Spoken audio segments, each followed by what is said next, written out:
ஆவியில் எளிமையுள்ளவர்கள் பாக்கியவான்கள், பரலோக ராஜ்யம் அவர்களுடையது.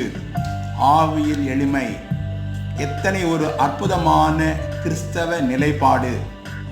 அநேக தருணங்களிலே ஆவிக்குரிய வாழ்விலே நாம் ஐஸ்வர்யவான்கள் என்று யோசிப்போமானால், குறைவற்ற நிலையிலே நாம் வாழ்கிறோம் என்று எண்ணுவோமானால், அல்லது எல்லா விதமான சிறப்பான வரங்கள் அல்லது பல்வேறு விதமான செல்வாக்குகளை ஆவிக்குரிய வாழ்விலே பெற்று வாழ்கிறோம் என்றால் அவர்களுக்கு பரலோகம் இல்லை என்று வேதம் கூறுகிறது. ஆவியில் எளிமையுள்ளவர்கள், ஆங்கிலத்தில் poor in spirit என்று தான் கூறப்பட்டுள்ளது. இதற்கு முன்னதாக மொழிபெயர்க்கப்பட்ட ஒரு வேதாகமத்திலே ஆவியில் தரித்திரம் உள்ளவர்கள் என்று தான் கூறப்பட்டுள்ளது. தரித்திரமான ஒரு ஆவிக்குரிய வாழ்வு, அது அற்புதமான வாழ்வு.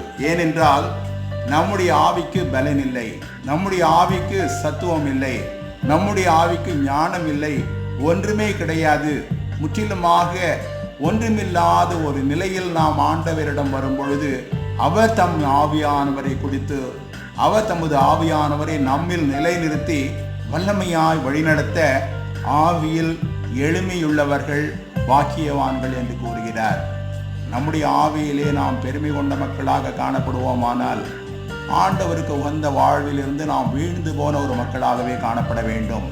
வெளிப்புறமாக ஒருவேளை பக்தியாக அல்லது பல்வேறு விதமான வரங்களை, வல்லமைகளை, மகத்துவங்களை பெற்றவர்கள் போல் காணப்பட்டாலும் கூட உண்மையில் அது பாக்கியமான ஒரு வாழ்வல்ல, ஆசீர்வாதமான ஒரு வாழ்வல்ல.